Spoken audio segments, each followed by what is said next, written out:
Vamos iniciar o segundo bimestre da disciplina de Geografia. Vamos falar sobre os aspectos humanos do continente europeu, começando aí sobre a formação linguística e étnica da população europeia. Então, o continente europeu ele apresenta uma grande diversidade cultural. Essa diversidade cultural ela pode ser claramente aí, evidenciada por meio do multilinguismo, ou seja, pela presença de sistemas linguísticos diferentes, como por exemplo o alemão, né? O croata, o francês, o inglês, o italiano, o espanhol, o grego, o português, o esloveno, o sueco e outro. A maioria das línguas faladas no continente procede do chamado tronco indo-europeu. Se a gente for analisar, né, na apostila de vocês, nós temos lá o latim, né, do qual nós somos provenientes dessa língua, né, somos chamados de latino-americanos, português, o espanhol, o francês, o italiano, o catalão, o romeno, o galego é de origem latina. Temos o eslavo, temos o céltico, temos o germânico, temos o albanês, temos o grego antigo, né, que gerou o chamado grego moderno. Ainda existem línguas que não têm ligação com o turco-indo-europeu, como por exemplo o ugro-finês, que é composto de finlandês, húngaro, o lapão e estoniano. Temos o altaico, como o turco, e o basco, que não está relacionado a nenhuma outra língua falada. Já sobre a composição étnica, né, ou seja, grupos étnicos, nós temos aí os indo-europeus, os mongóis, os bastos e os caucasianos. Sobre a estrutura populacional, ela apresenta características que são expressas por meio de alguns indicadores demográficos, como por exemplo a densidade demográfica, o crescimento vegetativo, a taxa de natalidade e a taxa de mortalidade, entre outros. Então nós temos aí a densidade demográfica, só para relembrá-los, a densidade demográfica é o número de habitantes por quilômetro quadrado, pode ser chamado também de densidade relativa, né? Então nós temos aí a Europa, ela tem aproximadamente 639 milhões de habitantes, segundo o Almanac Abril 2016. Ela tem uma densidade, né, muito acima da média, de aproximadamente 73 habitantes por quilômetro quadrado. É importante frisar que a população dela não se distribui de forma regular, mas de forma irregular pelo território, né? As maiores concentrações populacionais ocorrem principalmente nos países mais industrializados, né, economicamente mais ricos, e as menores densidades, ou seja, a população por quilômetro quadrado, são nas áreas mais frias, nesse caso, as áreas polares, né? Então, existem duas palavrinhas que vocês não podem esquecer, chamado ecumenos e anecumenos. Por exemplo, as áreas mais povoadas são chamadas de espaços ecumênicos. Por quê? Porque são áreas que oferecem condições favoráveis para a moradia humana.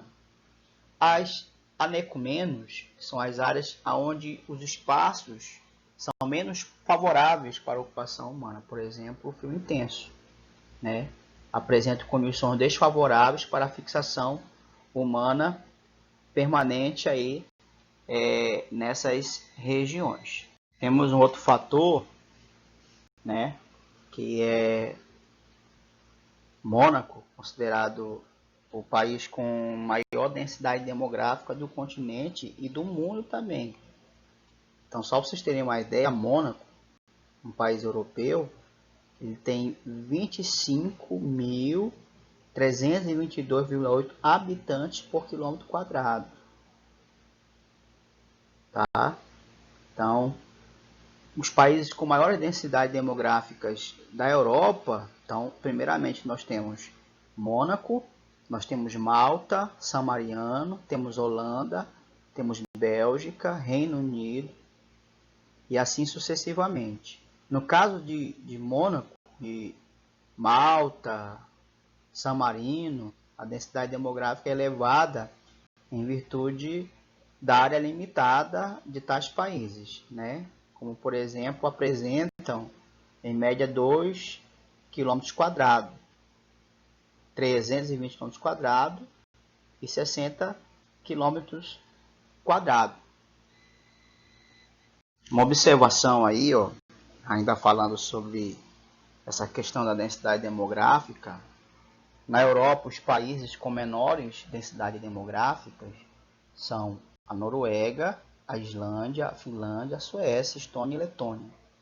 Por quê? Porque são países onde o clima é rigoroso, né? E isso acaba influenciando para baixa população nessas regiões. Vamos falar agora sobre o crescimento vegetativo. Então, como vocês podem observar no slide, os processos de industrialização e urbanização, eles provocaram o alto crescimento vegetativo. Lembrando que o crescimento vegetativo é o crescimento natural da população. Tá? O que levou esse alto crescimento vegetativo? A oferta de emprego, principalmente. Os governos desses países foram implantando programas que envolveram melhorias, como, por exemplo, no serviço de infraestrutura, melhorando a saúde, a educação.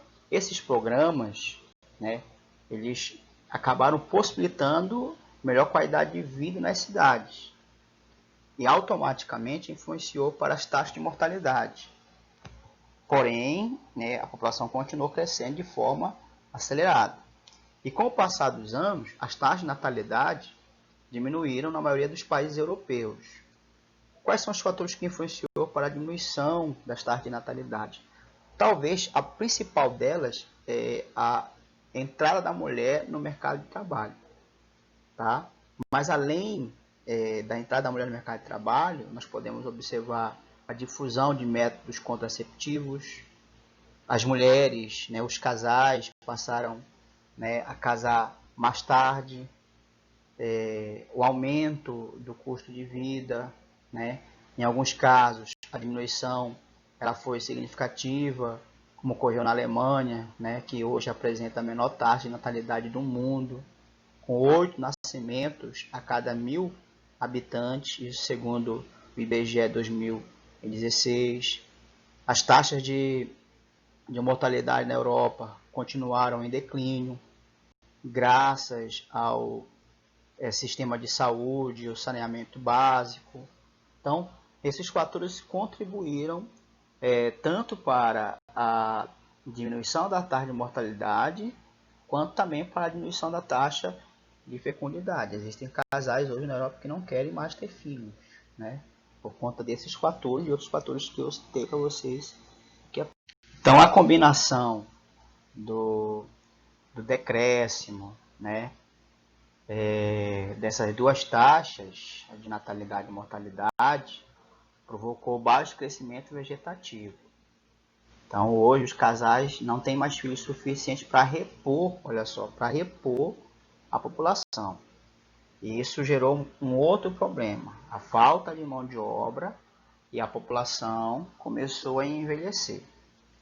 Então, para solucionar o problema da baixa reposição populacional, né, e equilibrar a oferta de mão de obra, o que os governos fizeram? Eles começaram a incentivar a imigração, né, que acabou gerando um outro problema, que é a xenofobia.